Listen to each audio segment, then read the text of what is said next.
Good evening, everybody, and welcome to the candidate live stream for the New Jersey Libertarian Party. My name is Lana Leguía. I'm going to be hosting, but I'm also running for District 24 State Assembly, of course, in New Jersey. And then we also have Vic Kaplan, who's running for governor. Bruno and Dustin can't make it tonight. Hopefully they can make it tomorrow. We're going to try to go live tomorrow as well, but we at least go live every Thursday at 6:30. If you have questions for us, you can put it in the chat or you can email me or message me. Even if you're watching this after we've already gone live, you can still put it in there and we'll answer the next time we go live. So how are you doing, Vic? I know you had a town hall yesterday. Yes, I have. Thank you. Yeah, I'm doing fine. Thank you. It was a pleasure having the town hall. I think there were interesting topics being brought up. There were some points, I think, of agreement. I did get some positive responses, but there were not all of them were positive. But that is to be expected, given the the number of people that were present and their political background, affiliation rather. That I guess that's not too surprising. Yeah, so I was there, and this was I forget the exact town. I think it was Morristown, but it was in Burlington County, and it was hosted by the NAACP. I never say that right. So, there was a lot of conversation about equity and inclusion and DEI and all these things, which are great things to talk about. But of course, as libertarians, we don't really support the government enforcing these things in every way that people want them to. So you were the only non-Democrat or progressive in the room. So kudos to you for the bravery of standing up and sticking to the libertarian position in a room full of people who would definitely not agree with you, and they didn't, and that's fine. I did upload a video that I took of you talking about school choice, if you guys want to go watch that. But how did it feel kind of being the only one in the room with opinions such as those where you have, I don't know how many people were there, but as far as the candidates, there were between 10 and 15 people, maybe, I don't know, that or candidates that clearly wanted to spend more money to try and make communities and society more inclusive and equitable. And here you are advocating for the opposite, basically.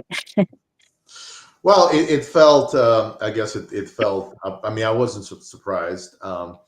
I would say that that's kind of what I expected on a number of those topics. I don't mind people spending more money on those things, but I'd rather they spend their own money, right? Not the taxpayers' money. And there are plenty of people that already do that are not spending tax dollars; they're spending their own money. So it's really a question of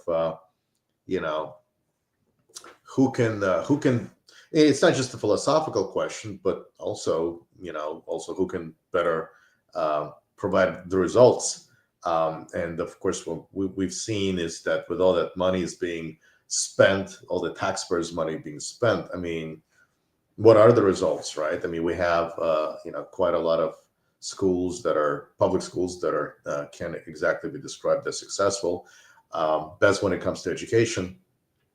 And if all of these programs were so wonderful and were so great as the people claim that support them, then we certainly would have seen the results. That's not the kind of leaving aside the moral point. That certainly, I'm running for governor, and I have no idea what is best for millions and millions of people, but there are people in the room that clearly think that they know what is best for them. So it did feel kind of weird because when we can certainly talk about that topic, but when the subject of housing came up, the issue was, I want people to have access to affordable housing without raising any taxes. I mean, I don't want to have any kind of state mandates, because they were talking about subsidies, how the taxpayers should be subsidizing this and subsidizing that.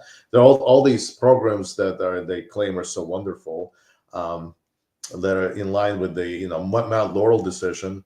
They all come at taxpayers' expense. I mean, none of them are just letting people have access to affordable housing, like let people buy the housing they can afford. Now that wasn't even an option. So when I came out and I talked about my plan and how we can reduce homelessness, I just didn't get any kind of responses from the people in the room, because of course none of them support what I support, which is giving the freedom to people to choose the type of housing they want to live in instead of restricting it on a local level. So yeah, I mean, I wasn't surprised at that. I didn't expect any of them to support what I support.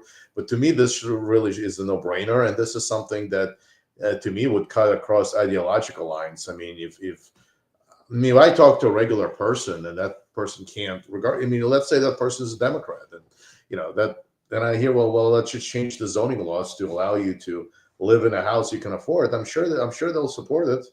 And I would tell that person that this is not going to require any increases in taxes. Just So, I mean, to me, this is a no-brainer. And yet, of course, in that audience, I didn't expect people to agree with me on that, because, of course, they do believe in the mandates coming from the state government, top-down approach, instead of letting the people make their own decisions regarding their lives in terms of what is best for them. Yeah, and ultimately it comes down to that, is that, whether you're on the left, you're a progressive Democrat, whatever, or you're on the right, you're a conservative Republican, whatever it may be, what it comes down to is, do you think that the state should decide what your future is for you or your children or your children's children? Do you think that the state should be able to steal resources from you and give them to somebody who needs them more, who's deemed to need it more? That's ultimately what all these positions come down to. When we were talking, well, not we, but when you guys were talking about schools and what the issue is, they kept wanting to add more programs and throw more money at it. And, especially in New Jersey, we do have the highest property tax in the country, and about 50% of that goes to, local schools. And on a state level, I don't remember the exact amount, but it's something around 30% of income taxes go to schools. And then we also get federal funding for our schools. And somehow things aren't getting better. We still have children that don't read at, proficiency levels. We have children that can't read at all. The same areas that need help in education, like Newark and Trenton and West Orange and these places, that inspired the income tax to be created in 1976, are still where they were 50 years ago. Like, nothing's getting better, and we keep throwing more money at it, thinking it's going to fix it. We also have one of the highest per pupil cost in the country, and it's not doing anything. It's not actually making things better. So, well, you can go into what you were trying to explain, and unfortunately, you got a little bit, not you, but some of the people there got a bit aggressive with you, disagreeing with you. But if you want to explain your position on that. Sure. Yeah, there was the one lady that was on the school board. She had an issue with me just when I talked about parents being allowed to send their children to municipalities across to schools across the municipal lines, to public schools, and she did not like that idea one bit. She mentioned buses, and then straight away, and I think I certainly could have. It's like I said, well, I just want parents to make those decisions. Of course, with buses, there are other options, right? I mean, there's carpooling. There is, I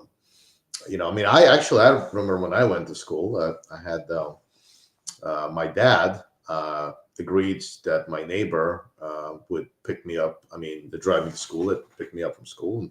And, so like kind of arranged that. Then, like I said, carpooling, it could be another option. I mean, there are many different ways to deal with transportation. And also, the lady may not be aware of, and because she skipped straight over to another subject about apparently she's on a school board. She said that you can't send your children as a parent to school districts throughout the state, and that is just false. I mean, I can't believe she's on a school board, but then she said she did know that, but she said, yeah, I'm pretty sure that you can do that. No, you can't. but Yeah. She did think that, so there are different ways to approach it. And I just want to also mention that when it comes to schools, there are kids that take public transportation to public schools. Like, they're not all being brought in by school buses. I guess you may not have known that, but so there, like I said, there are different arrangements. And yes, there are actually school buses that would travel. Like, I know that special ed schools, they would have kids, of course, bused from other municipalities. So this is not, they do arrange that. Like, this is not unheard of. There's one school in specifically in New Jersey, and all of the students, they come from New York City.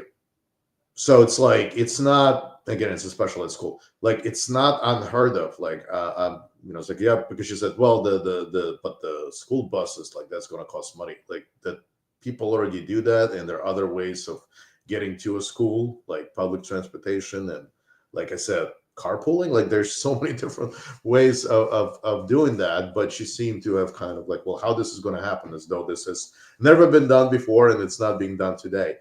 But I think the other issue she had was, she said that, after that, she said in that video that, well, all children deserve to have the best education, and everyone has, right. But, like, that's clearly an equal education, and have, access to, plenty of funding and all that. And she brought up an example, if somebody is in Princeton and they're getting tutored, and yeah, and actually, when I think about that, yeah, there are also kids in New York and also who get tutored. It's not, there are teachers who actually do that kind of stuff, like after school. Like, it's not, limited to one particular area or city or town. So I don't know what she was referring to, but but her point, well taken. Of course, yes, if you're getting tutored, then that is true. But I think what she was trying to say was that, well, all schools, deserve to have plenty of money spent on them.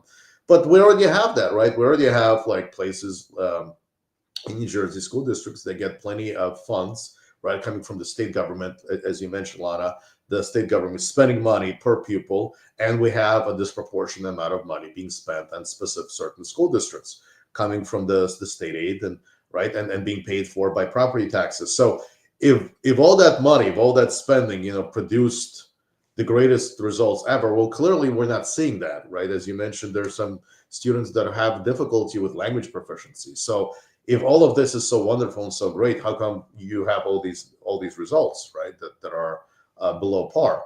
So, but I think she didn't want to have the parents have that choice, and I think that that is just because I said, look, let's just let the parents send their kids across municipal lines, and she did not want that. Her argument was that it would it would cost money. Well, yeah, of course it would cost money. It's not going to be free. But, like, I already addressed this topic. But the other thing is that I said what this will lead to is, of course, it would lead to less de facto segregation, which, I thought that the audience said they might have liked that part, right? Like, I don't know, but, like, diversity is a pretty strange topic, because some people think that it's good, like, that, if you have certain school district that it's majority or mostly of one background, ethnic or racial background, that it should stay that way, and bringing any other students will upset somehow the that ethnic background's dominance. Like, I really don't understand that, but whatever. Because how can you argue that the Brown versus Board of Education was great, and I'm sure all of those people in that room would agree that it was great, but then somehow have an issue with that part. But let's say they did agree with the diversity part. The issue that they had was that the parents having that opportunity to choose schools that they thought were best for their kids. It all comes down to this idea that, I believe what is best for 8 million people, and I don't know what is best for 8 million people. Right? That is the whole point. That's one of the reasons why I'm running for governor, because I want people to make those decisions, because I know that I'm not God. I can't make decisions for 8 million people, because I don't know what's best for, forget about 8 million people, 9 million people, actually, 9 million people. I don't know what's best for 20 people. I don't know what's best for my neighbor, right? So how can anyone know what's best for, all these parents throughout the state? I think it's ridiculous. And what I said this would do is that schools would have to come up with innovative ways to improve their education. This would lead to better results. That is my point. This would lead to better results. When local school districts are relying on state aid, right?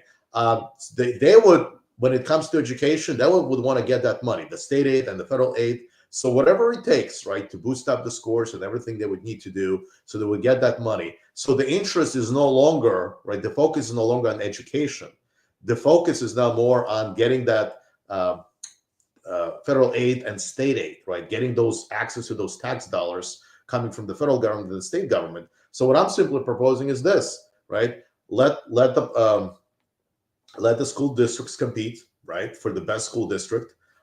So then the focus could be placed on education, right, on improving education, and not trying to get more of the tax dollars and more access to the tax dollars. So, and I think this would really improve education, because now the schools would have to compete for students, and they would have to provide better education. Look, we have, and I brought up the charter schools, right? And we have issue how they're being funded, but of course, on the other hand, if you have public schools that are being funded by tax dollars, how can one make an argument that, well, that is okay, that's fine, but you can't have charter schools, which the only difference is that they have their own, those schools have their own curriculums, right? Curriculi, sorry. But the idea is that, well, they're taking money of the public schools. You can make that argument too, like if you're building another public school, well, that public school is going to be taking money from the other public schools. Of course, not taking the money out of those schools, but when I mentioned that some of these schools, right, they produce great results that were recharted by the state government, and some of them have failed because they were not up to par. It's like, she couldn't. The idea that you could have well-performing schools, and that somehow that's a bad thing because they're taking money from tax dollars. That was the only argument that she could make. Now that they're good performing schools and parents want to send their kids to schools, and they send those kids to schools, and the parents are happy. That's the good thing, right? I mean, why shouldn't parents be in charge of the education of their kids? This is the one thing I don't understand. It's really fascinating. Like, you would think that an individual like any person would think that, well, I would think that parents would know what schools are best for their kids. Instead, no, she doesn't want, like, that person doesn't want the parents to make those decisions. And I think that's a real issue, that you have people who think that they know what is best for millions and millions of people, and they don't. I want to give the power back to the parents, returning to the parents, so the parents will be making those decisions, not local officials trying to restrict the ability of parents making educational choices for their kids. Yeah, I completely agree with you, and I do think that she was maybe not very experienced. I know she said she was on a school board, but if you don't even know that your kids can't attend school in other municipalities, I mean, and some of the other questions that she asked throughout the night, I could tell she just wasn't very knowledgeable in general. But that aside, I guess her position is, and I don't agree with this position, is that, if we allow kids to cross municipal lines because a school is underperforming, and so parents send their kids to other schools, that those schools will get more funding than the school that they left. And she believes that every kid needs to have high quality education across the board. Everyone needs to get the same thing. Because again, this is a conversation about equity, right? But what she doesn't realize is that's not how anything works. You have to like you said, you touched on this. You have to incentivize schools to actually produce results. Those results being in kids that are actually proficient in what you're teaching, not just passing tests, not just attending school, not just kind of existing in a school environment, but actually producing results for these kids they're actually being educated. They can read, they can write, they can speak well.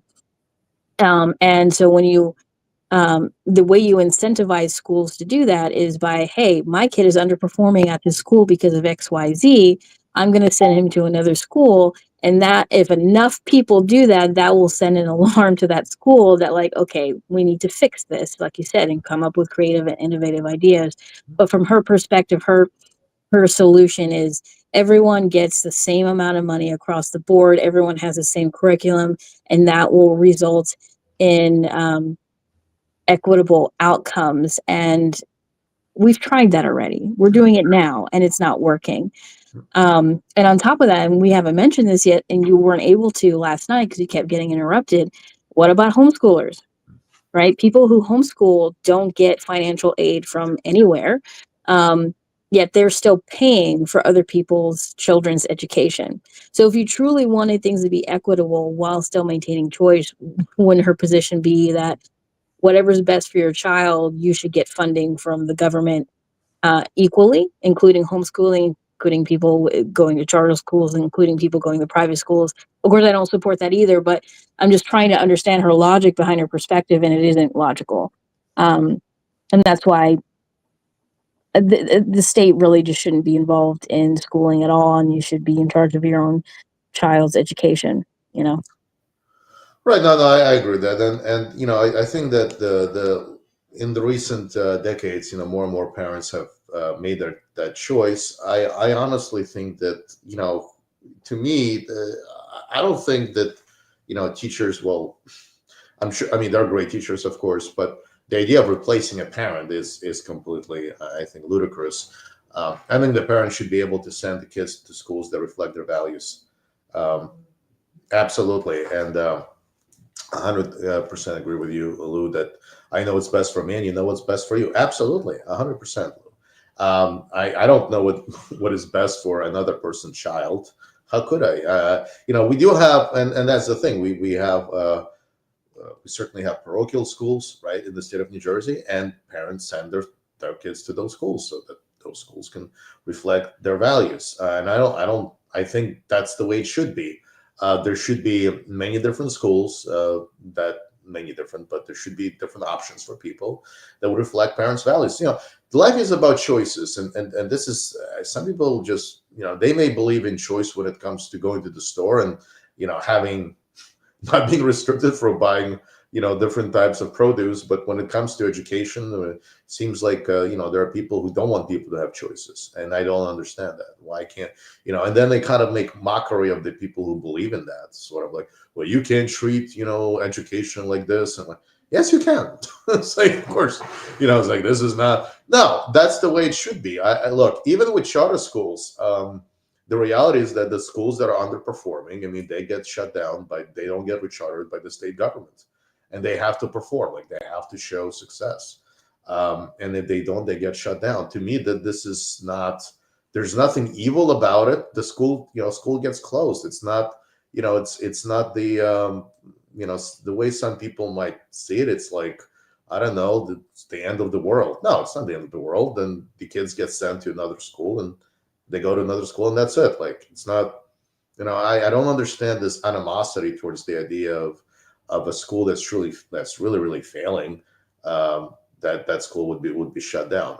It's, I mean, people can say the same thing about like somebody who's, closing down business. But the job, the responsibility of the state is not to prop up, failed businesses, right? That's not the responsibility of the state. And we've seen what happens when the federal government assumes their responsibility, and we saw it in 2008, right? When all those companies were bailed out, knowing full well they were going into this game that if anything happens, they would be bailed out. So they took all the risks with them.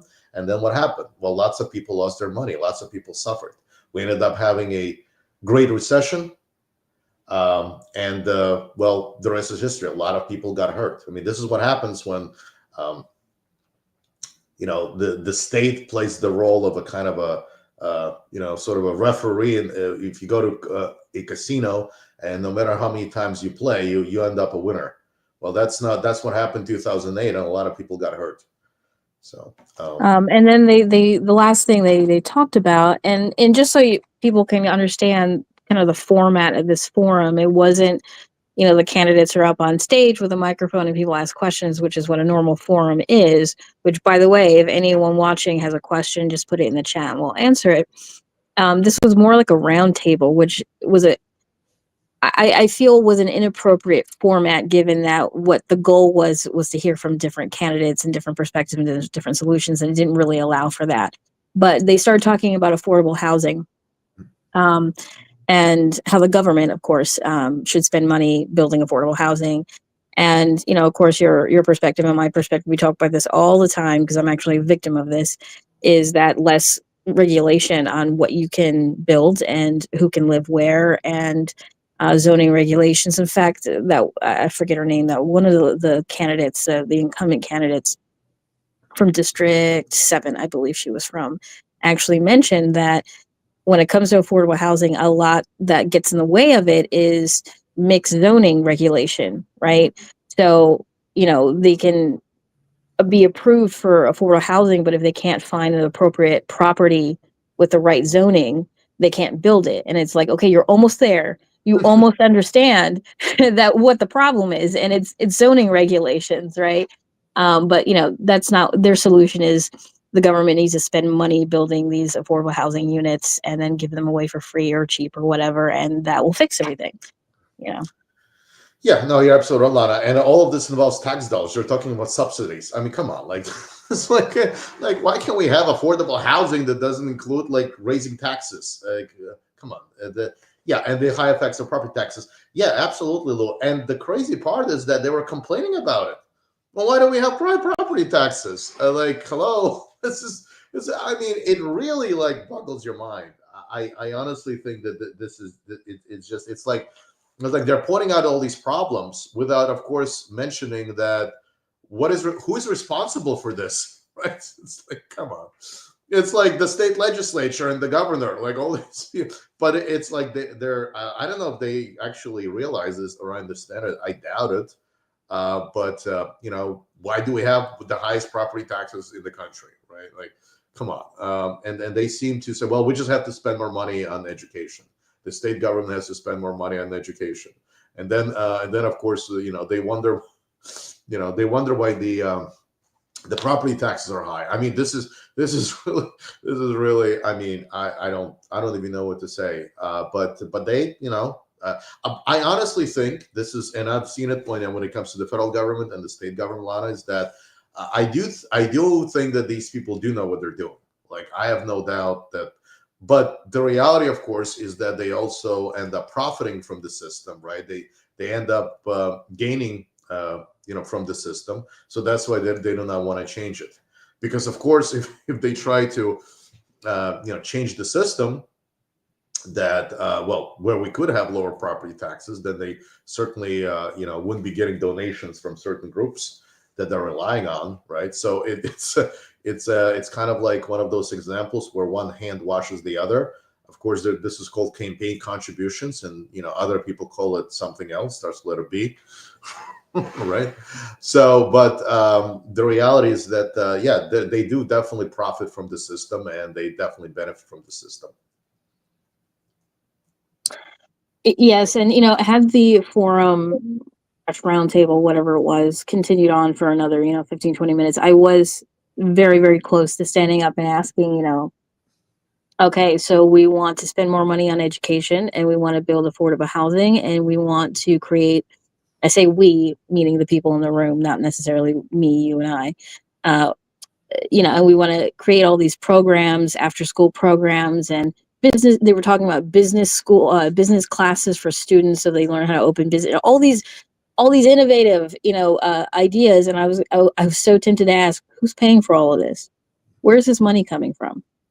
And of course it comes from taxes. And then they'll sit there and complain, or say that people are complaining that taxes are too high and that property taxes are too high, knowing that high property taxes is one of the reasons why people lose their homes, right? You don't pay your taxes, you don't own your house anymore, and now you're homeless, and now you have to give your house to the government, and it gets, like all these things that create people that are homeless or struggling or need help from the government, and then their solution is to create more of the same thing that's creating the problems, which is high taxes and more regulation and more control. But that's what's creating the problem in the first place. But this is no surprise to any libertarians listening, because we know that the state creates problems so that they can give you the solution, right? Yeah, like Harry Brown said that was it in '96 that the government knows how to cripple you, break your legs and give you crutches, and they say see, if it wasn't for the government, you wouldn't be able to walk. And that's a perfect summation of what's going on. And this is exactly what's going on here, right? So then people can't afford the taxes. and then they say, well, it will just we'll give you the property tax freeze, right? Or we'll send some of that money back to you, right? After we collected the taxes from you, we'll send a little bit back to you, see, which to show how nice we are, so you can vote for us. Well, why were you taxing all these people in the first place? Should not have taken their money in taxes, only so you could give them some of that money back and say, see how wonderful we are, how good of people we are, so you should vote for us. I mean, this is ridiculous. Yes, and I think I bring this up like every live stream, but because it just makes me so mad. So I can't afford health insurance, so I get penalized on my taxes for not having health insurance, and I get that money that I pay for the penalty goes to paying for other people's health insurance. And every time I say this to somebody who are not libertarians, they'll say, well, why don't you get on state health insurance, state health care? I'm just like, because that I would be contributing to the system that has created my inability to afford healthcare or health insurance, right? So I can't afford health insurance, so I'll get on state assistance, which is being paid by people who can't afford health insurance, right? Like, the cycle is infuriating, and no one sees it that way. One of the live streams we did when we did a dual TikTok live, we had a guest who wanted to debate me on, I don't even remember, something about schools, and his undertone of all his rebuttals to me was, so you don't think kids should have education? What about people who can't afford education? What about kids who are living in poverty? You don't care about them? And that's such a trope that people have with libertarians, is that we don't care about these people. We don't care about homeless people or people who can't afford food, or children who are in broken homes, or living in poverty and would not otherwise be able to get an education if it wasn't for public education. And the thing is that I personally do care, and I do think that there's a moral obligation as a human society and a community to help these people that don't have those privileges. But I don't think they should be coming from the state, and I don't think the state should be forcing people to contribute to this assistance to other people. There are so many organizations and charities and churches and individuals throughout history, and even now, that do this stuff for free. When it comes to the handicapped population or the elder population, those are two populations that still get ignored, either by the community, their communities, or by the government. And there are people who help them. There are charities that help them. Those avenues exist now, and they will continue to exist even though the state wasn't providing everyone everything, And so it's not that we're heartless. And I don't want children to be educated and learn how to read. I think there are other avenues to allow that to happen and to have better results, actually. 100%. No, Lana, I agree. Yeah, and Lou has a comment, tax incentives. Well, I think that what if the government created tax incentives for businesses, organizations, or individuals to provide any required program set up for raising taxes? Well, I think if the state government got out of the way and wasn't taxing people so much, then absolutely all those organizations would have more money available, and all those they could fund a lot more of the things they're funding right now. But if they're being taxed to a point where more and more people are leaving the state because they can't afford it, then that's that actually reminds me of the line from the Christmas Carol, right, about Scrooge, right? Because isn't the government already collecting taxes when he was being asked to give money to the needy, right? I mean, but it is true, but then people assume that things are wonderful because the government is right. So people assume the government is already collecting taxes for those programs. But what are the results? The incentive. Well, I think that I appreciate it. I think the idea is that if the state government was kind of getting out of the way, and instead people were seeing a lot more of the money that they pay in taxes being available now, returning back to them, then I have no doubt 100% that the organization we already have right now, like Lana, remember there was the one guy that came up from Sussex County that I believe, yes, he was delivering food to public schools for like a school breakfast, if I'm not mistaken. Mhm. They're already delivering that. So and it's a private organization, right? It's a private group. So a lot of these groups already exist. And if they had just had more money available to them, I really believe that. And not just the people working for those organizations, but people who donate to those organizations, they would have more money available to them. Imagine how many more services they could provide. I mean, you'd have, we already have this in New Jersey as it is. Imagine how much more of this they could provide if it wasn't provided by the state government, and with a lot better results, I might add too, because then people would be able to choose to give to charities that are effective, that have proven to be, not committing the fraud or of any type, and those are the ones that I'm sure would do a better job providing services than what is being currently done. Before we respond to that last person, I just want to say that a lot of people also don't realize how much the government actually gets in the way of people being charitable. There are people who have been cited and have had to go to court and this and that, and have this big dramatic thing because they were, quote unquote, handing out food without a license. So they weren't technically restaurants, but they were handing out homemade food to homeless people, out of their cars or whatever. And that's illegal because you're technically not a restaurant. You're not licensed. You're not being watched by any sort of food regulation, all this stuff. And so you can get cited. And there's so many examples of that. Even when it comes to like animals, I'm going through the same thing. I'm going through this exact thing right now, as you know, Vic, that you can't just house homeless animals in your home, right? Because you're technically not an animal shelter.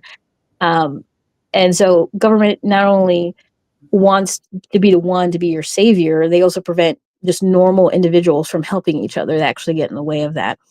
And when you mentioned the Scrooge thing, I actually remember growing up and being in a car full of my family members, and the firefighters, had their boots out, asking for money in the road. They still do that. And I forget who it was in the car, but they were like, our taxes pay for firefighters. Why am I giving them more money? A lot of people don't realize that private first responder companies do exist. In fact, I worked for a private EMS company when I was in Texas, when I was in Houston. It was a private EMS company. So they weren't getting public funding. They weren't even connected to like the 911 calls that come in. They would get the overflow of 911 calls. So if the county or the town got an overflow of 911 calls, that overflow would then go to this private EMS company, and we would get those calls. But we also had contracts with health insurance companies and hospitals to transport people that were very vulnerable or at risk during transport. And so my point is that these things already exist. So the idea that your local government isn't going to be providing response like that, or helping the homeless, or helping children or whatever, it already exists. It's not even theory, it already exists, right? It is possible. So Lewis says, the only problem with your idea, let me put it on stage here, the only problem with your idea of having religious charities fund education is that the students will become indoctrinated by religious doctrine, not science or reality. We would turn to ridiculous abstinent programs. We would have religion being taught as a fact. So I actually agree with you. I agree with you to a certain degree. Like religious organizations wouldn't be the only option. So what Vic was and I was saying, we're saying, is that you would have options. So if you want to send your kid to a Catholic school, fine. If you want your Catholic values to be instilled in your child, fine. I was homeschooled with my brother, and my parents are Christian, Catholic specifically, but we weren't necessarily raised with a curriculum that taught abstinence or even creation as opposed to evolution, right? So it doesn't necessarily, if public education didn't exist, doesn't necessarily mean that void would be filled automatically with religious institutions and religious curriculums. Right. No, yeah, thank you, Lana. Yeah, I definitely agree. And we already have private schools right now that don't teach anything that's religious. I mean, they're private, but they're not necessarily. I mean, they're not religious. They're not parochial. So, I mean, and of course, we do have Catholic schools, as you mentioned, parochial schools, and the idea is that people should have more choices. Certainly, when it comes to the state of New Jersey, we do have plenty of public schools. But I do think that as far as education goes, parents should have more choices. And yes, when it comes to religious schools, there you do have choices. But if they didn't send their kids to religious schools, I'm sure those same parents, when it comes to abstinence, would be telling their kids that they should be practicing abstinence. Like, I don't think that just because the parents are sending their kids to particular schools, it doesn't mean that the parents themselves have no influence when it comes to those particular topics. And if somebody's raised that way by their parents, that's how they're raised. I mean, this is what's already taking place today. There's nothing that stopping parents from sending their kids to parochial schools, but there are plenty of private schools when they don't teach religion, and they're special ed schools that don't deal with religion that are private. So it's all about parents having more options, and that is what I support. And like I said, even if there were no religious schools, period, that would still not have stopped parents from teaching their kids according to their values, whatever else they would be learning in schools. Right, and you also have to consider that even in public education, you can I don't want to use the word abstain, but you can have your child not be present for certain teaching, like during sex education. You can have your child be pulled out during that class, or even when they're teaching evolution and science, or even different things that people complain about, or super religious people. They can opt out. They can have their child opt out of those classes through consent anyway. So even with public education, you can still have a child that doesn't understand the difference between creation and evolution, doesn't understand that there are other ways to prevent pregnancy other than abstinence, because you can still opt out of those classes anyway. So Right. No, yeah, 100% I agree. And and actually, when I did go to public school, guess what, Lana? My teacher was telling us, this is in a public school, that abstinence was the key. You should abstain in a sex ed class in a public school. So, so I mean, the idea that that abstinence would, first of all, the schools would be taken over by religious schools, and then abstinence would be taught. Well, I went to a public school, and that's what the teacher was telling us, that abstinence is the key. And I think that one of the other line was that the best sex is no sex. So that's what we had in the public. So yeah, I mean that's like, okay, all right. I mean, that's what a teacher was saying. So listen, so it does depend. So obviously, and then of course, before that, I was in a different public school, middle school, and I was being told something totally different by a sex ed teacher. We were, well, not to go into like too many specifics, but I do remember it very well, and I did understand back then that what you're being taught, it does depend on the school district, when it comes to public schools. So that's yeah. So go ahead. And honestly, I think, of course, like I said, I was homeschooled, so maybe I don't have a whole lot of knowledge of how it was when I was in school age and how it is now. But my understanding is that I actually think the sex education doesn't actually teach much other than how to prevent pregnancy and STDs and things like that, which is more of a health class than it is sex ed, because there are publicly educated people that are grown now, right? Like Gen Z, they're grown, and they don't understand their own anatomy. They don't understand basic human anatomy, and these are things that are claimed to have been taught in public school. And so I think even with sex education, they're not actually teaching you anything, right? But that's true of much of the curriculum. Right. Oh, well, I mean that. Yeah, that whole subject is, I mean, I think the country. I mean, when you talk to, I guess, public school teachers, they would say that, at one age they think it's too early, but then if they try at some other age, it's too late. So it's, I mean, that's like the, I guess, trying to find that middle ground. But yeah, because well, one positive thing I can say, however, is that there certainly have been a reduction of teenage pregnancies compared to, like, let's say, back, over 30 years ago. That seemed to be a lot more common. So Yeah, that's absolutely. definitely Abstinence only education is like just has been proven over and over again to not be effective. But I'm just saying that, like, okay, so we don't teach abstinence anymore, but then people don't even know their own anatomy. You know what I mean?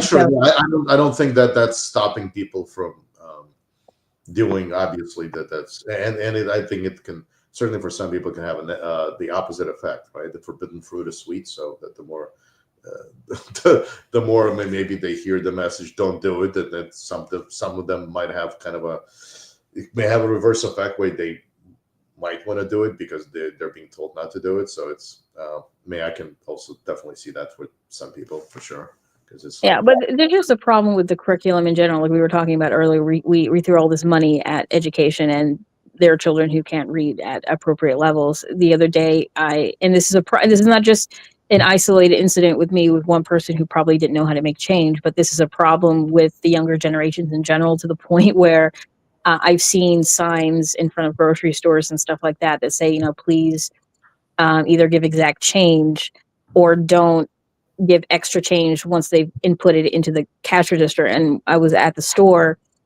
I don't remember what the amount was, but I had given her $30.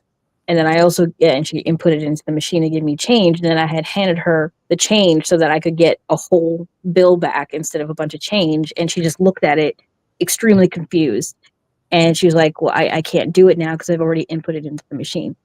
So, and like I said, it's not an isolated incident. This is like a problem with the younger generations. They can't give change. They can't do basic math. So, like, is public education really resulting in anything positive right now? I don't think so. But ultimately, what it comes down to with this conversation is people should have choices. And right now they don't. Luckily, homeschooling is pretty easy. There's not a lot of regulation in New Jersey, although that's under threat right now with a couple of bills that they're trying to pass with homeschooling. You can't cross municipal lines, despite what that lady was trying to tell you last night. And the lottery system with schools is it's an abject failure, in my opinion. And something that a lot of people don't know, and I learned more about this when I was running for school board, is something called micro schools, which you could categorize as homeschooling, but it's basically between 20 and 30 families, maybe even smaller, maybe 10 to 15 families that come together and hire either a teacher, depending on the age of the children, or multiple teachers to teach subjects, and together as a community of families, decide what the curriculum is going to be. And that, to me, sounds much more effective than a state education board deciding a curriculum for the entire state, millions of people, hundreds of thousands of children. I think we need to decentralize, which is not surprising to hear from Libertarian, right? So. right. No, absolutely. I think that I just think that, totally agree with you, Lana. Parents should have options, and they should be able to choose what type of schools they want to send their kids to. I mean, I think that's it. I mean, it's not about like anything taking anything over, really. Just parents having options. Nobody's going to take anything over when parents can choose what to where to send their kids to. So which schools they want to send their kids to. So yeah, parents, and they are having some options, obviously, today. I mean, they can decide what type of a school is best for them. And it's just about having freedom to choose the best schools for that parents can choose. Like, we're certainly not trying to people would be aghast at the idea of restricting like food choices, right? Well, in terms of like, what types of cheese one wants to buy, right? What types of, the different types. I was like, well, just have 2 or 3. Like, why? Well, that's they're trying to do that as well with products. So yeah, but it should be, because life should be about choices. It's not, life should be about the state, limiting your choices and having you as few choices as possible. I mean, that's what communism is all about. That's what the government decides that, well, you should only be having, this is how much the government, they won't be producing 2 or 3 types of cheese and 2 or 3, it's like all these kinds of bread, and that's it. We're not going to allow anything else. Like, why? Like, well, because we said so. Like, because we know what's best for you. So, because we know what's best for millions of people. And and there, like I said, there are people in the United States who feel the same way. So they just instead of food, they just want to limit to other areas of one's life. That's all.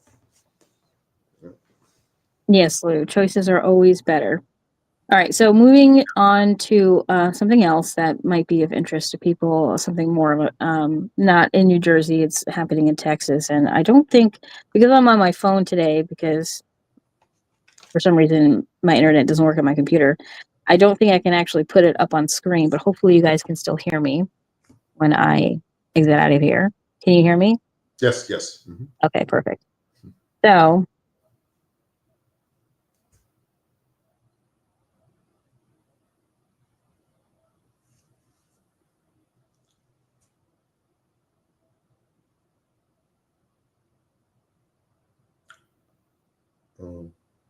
I can't hear you, and I don't see anything, but kind of guess I can wait.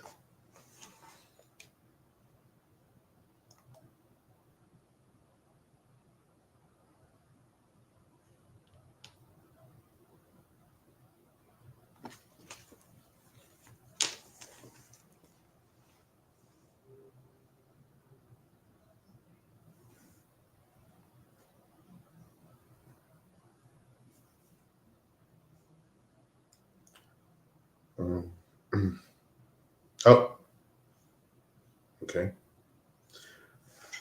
All right. Well, we'll continue the. Let me just give me 1 second. Oh,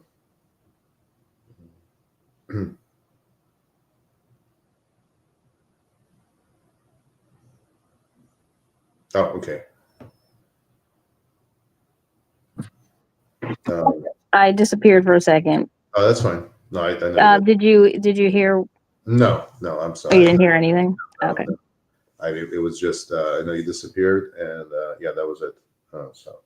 Oh, sorry about that. Well, anyways, to sum it up, Ken Paxton is launching an investigation into Discord because he claims that the platform is allowing addiction and dangerous conversations to happen. So he's launching an investigation and will probably lead to at least an attempt to ban the platform or limit what you can say on the platform. And I wanted to know what you thought about that, Vic. Well, yeah, I mean, I'm totally against it. Of course, that would be no different if one wanted to ban Facebook, do the same thing to Facebook or X or anything else. Now, of course, the government, the state of Texas, state government of the state of Texas should not be doing that. The federal government should be doing that. People should be free to say and whatever they want. I mean, certainly the federal government shouldn't be restricting one's freedom of speech. That's for sure. Or the state government. I mean, people have a right to say whatever they want, and and the state government should be trying to restrict it just because of somebody wrote or something on social media. So we'll get to your question, Louis, in just a second. I think we have 2 Lou's watching today, which is funny. But I found it on my computer. That way I don't disappear again. But he is quoted to say, "I'm standing shoulder to shoulder with the Trump administration to root out and defeat nihilistic, violent extremists in its all forms. Discord has chosen to allow extremist content, sexual exploitation, and addiction to flourish on its platform. It has a legal obligation to prevent minors from being exposed to these evils. but instead his actions have contributed to the growing wave of nihilistic violence across our nation. And I agree with you that the government doesn't have, shouldn't be getting involved in what platforms or what conversations are being allowed on a platform. And it's basically just going to amount to an infringement of freedom of speech. But this is not the first time Texas has done that. I think Texas is the state that has banned completely adult videos and pictures. I think it's Texas. So, but Discord does not have a legal obligation to prevent minors from being exposed to things. Actually, the legal obligation of that is the parents. Parents have the obligation to prevent their children from being exposed to things that their brains are not prepared to be exposed to, not the government.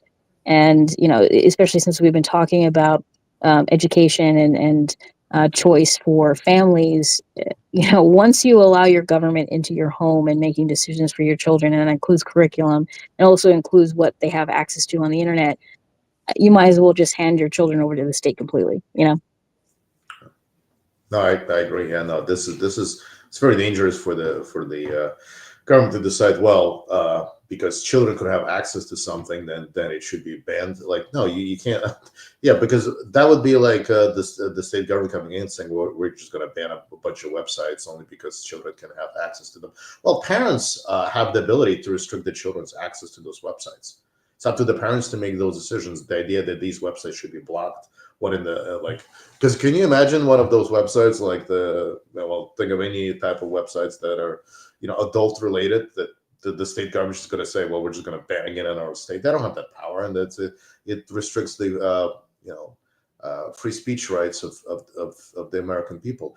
Parents are fully capable of blocking websites from the internet that they don't think their kids should have access to. So parental control. I mean, we have that with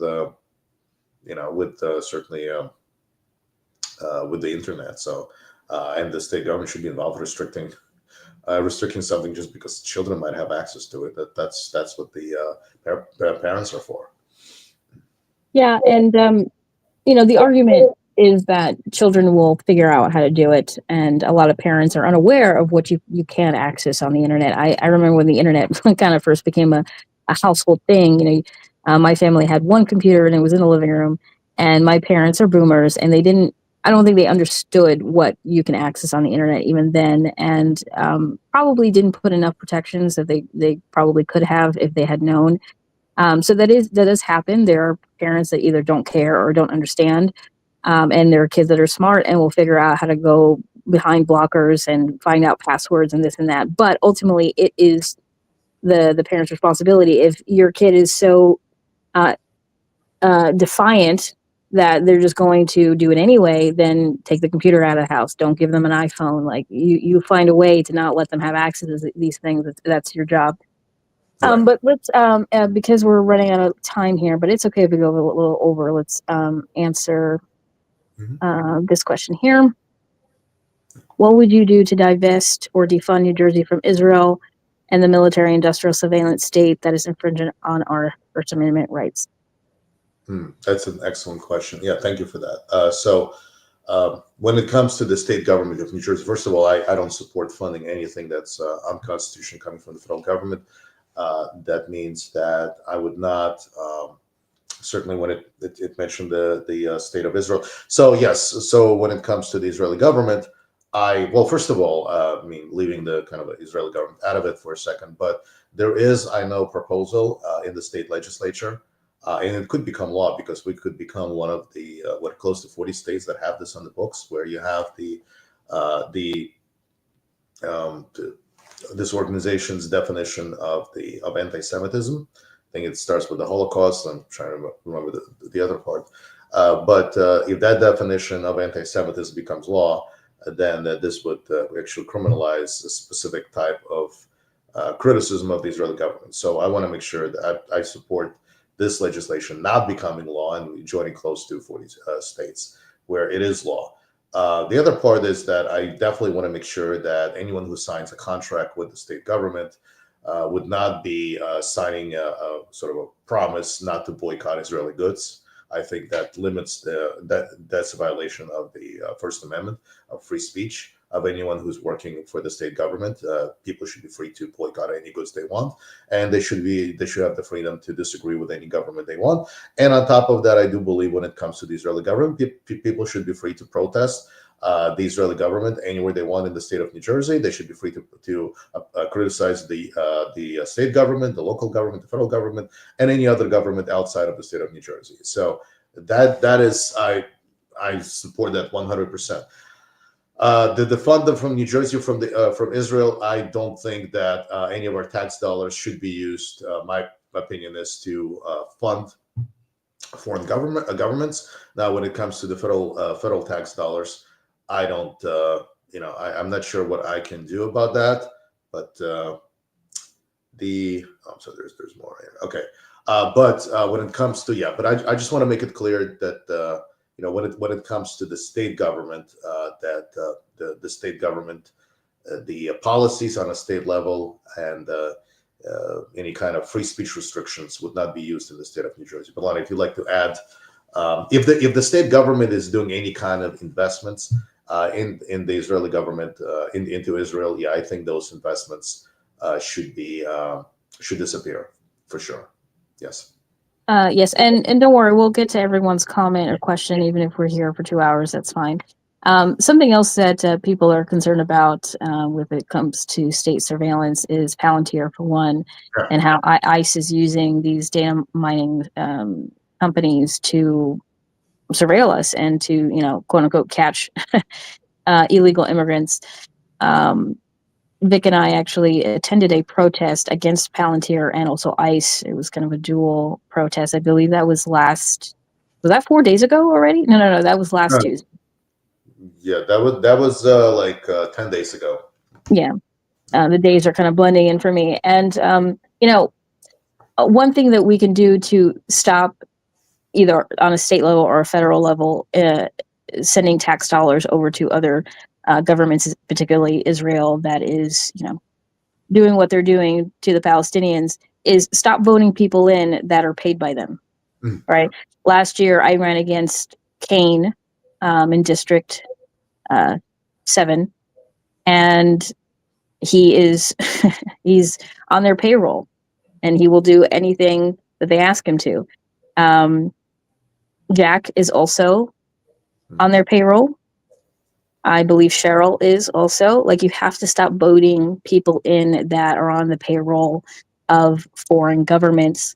And it really is that simple. Like, if you started voting in people that are truly here to help New Jerseyans and not send tax dollars overseas and to fund proxy wars and to fund genocides and all these other things, it wouldn't happen.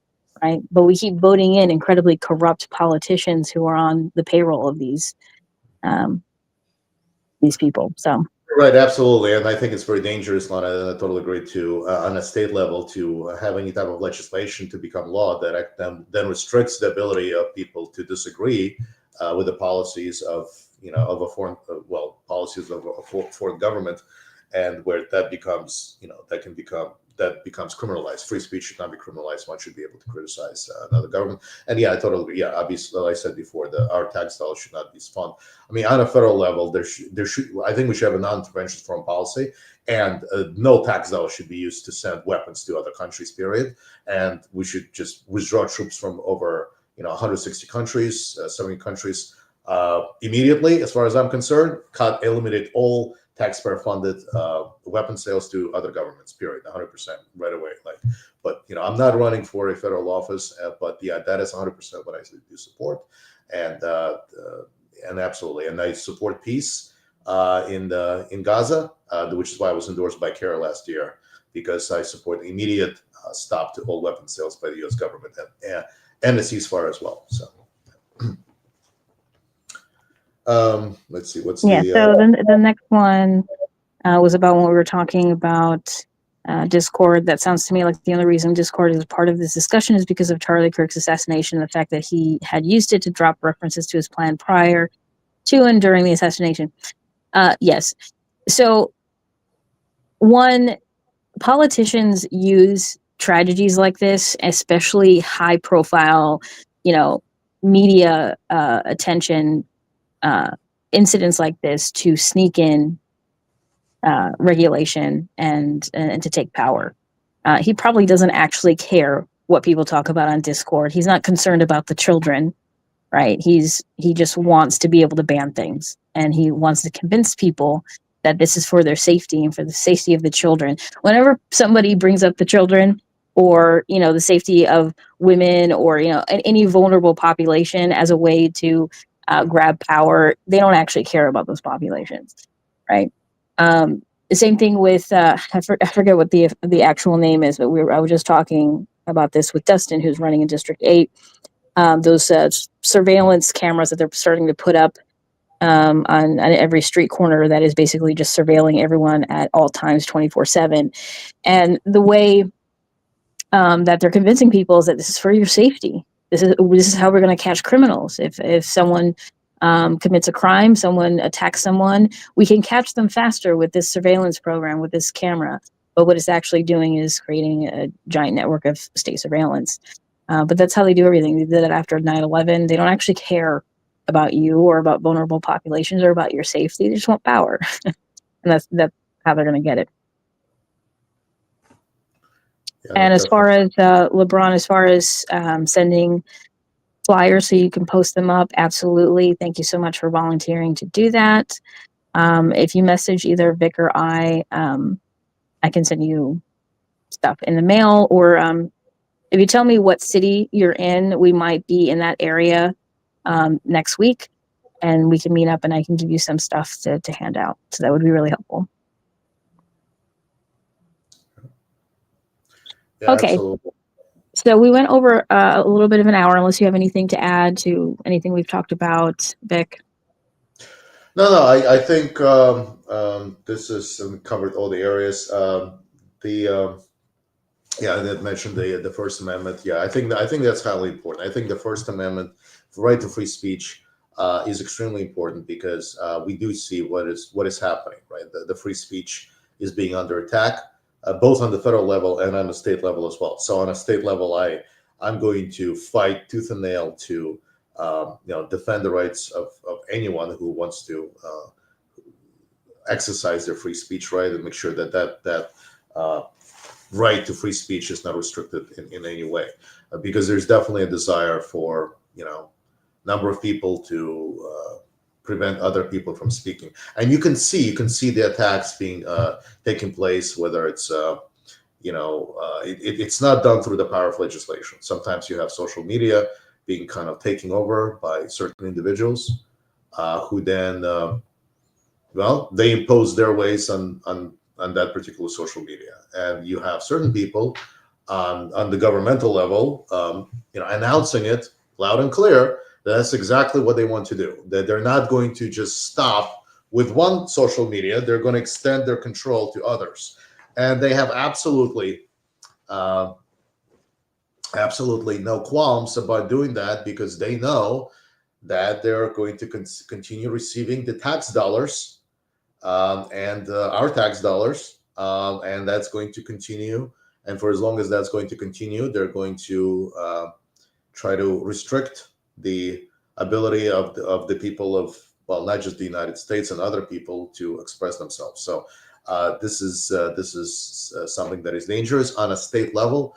I will support protecting the rights, the First Amendment rights of all people of New Jersey, regardless what opinions they may hold, because I completely understand that violating the opinions of people because they hold one opinion could easily be extended to everyone else. And the people who are cheering this, they may come to regret it, as their First Amendment rights are restricted. They may not be aware of it right now. They may not be thinking in those terms. Once they allow the free speech rights of people they disagree with be restricted, that opens up a whole Pandora's box of later on their own rights to free speech being restricted as well. So I think it's important to protect everyone's right to free speech, and any types of legislation that is right now in the legislature that restricts it, I will be opposing it 100%. and I will be trying to do what I can in my power to see to it that this types of legislation does not become law. I'll definitely will be vocal about it for sure.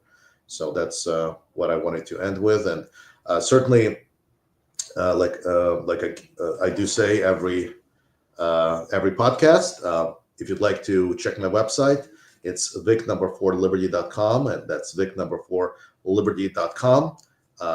Running for governor. Again, Lana Leguía, it's lanaleguia.com. It's at the bottom of the screen. And also check out Dustin Maggard's website at dustinforliberty.com as well at the bottom of the screen.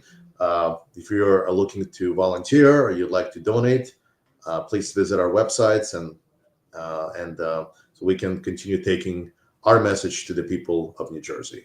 Thank you. Thank you, Vic. And I also just want to say, as far as volunteering, there are other opportunities to volunteer outside of helping the campaigns, which of course the campaigns need help, especially Vic. He's running a statewide campaign and he can't be everywhere all at once. So we definitely need people on the ground doing stuff and hosting events and tabling things. And, we're less than a month away, so we really need all the help we can get. But we also have committees in the party that do things that directly help combat some of these either local ordinances or state laws. And a lot of people don't know this, but you can write a bill and then find a state representative to sponsor it, right? We don't have to wait for someone to get in office to actually fight against these things. You can show up to your local council meetings. You can show up to the state assembly and speak out against. I'm always in Trenton. I'm always at these local meetings, not literally, but, arguing with them or saying why this is unconstitutional, why this shouldn't exist, etc. And if enough people do that, things will change. But right now, everyone is either complacent or thinks that they don't have the power that they actually do. So, if you want to volunteer for Vic's campaign, absolutely do it. We need help, but also you can volunteer for different committees within the party to continue that work even after the election. Just contact one of us or join the party, and someone will get in contact with you. So, anyways, we'll end it there. Thank you so much, everyone. Last thing I want to mention before I go. Yeah, go ahead. So like I mentioned before, really, no, thank you, Lana. And last thing, yes, I just wanted to add to what you said, Lana, and that's great.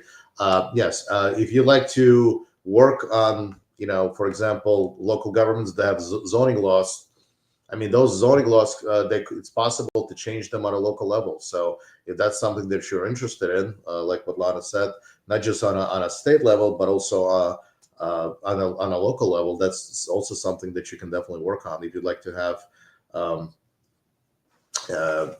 more affordable housing in your local community, right? Wouldn't it be nice to have tiny homes? I mean, I think that would be great. People could live in tiny homes. So yeah, absolutely. So whether it's a state or local level, definitely would encourage you to get involved. So LeBron, so you're in Trenton. We're actually going to be in Trenton on Saturday, so in 2 days. Mm-hmm. So we can meet you, but I can also send you things in the mail. That's totally fine. Just give me your email or address, send me a message or send Vic a message, and we'll do whatever's convenient for you. Okay. All right. So anything else, Vic? No, that's, I think we're good as far as time goes. So yeah. Okay. So we are going to go live again tomorrow at 6:30 if you're available, Vic. So if you guys want to watch tomorrow, if you come up with any questions between now and then, feel free to leave them. But until tomorrow, have a good night, and we'll see you tomorrow. Thank you. Have a good night, everyone. Thank you for your questions.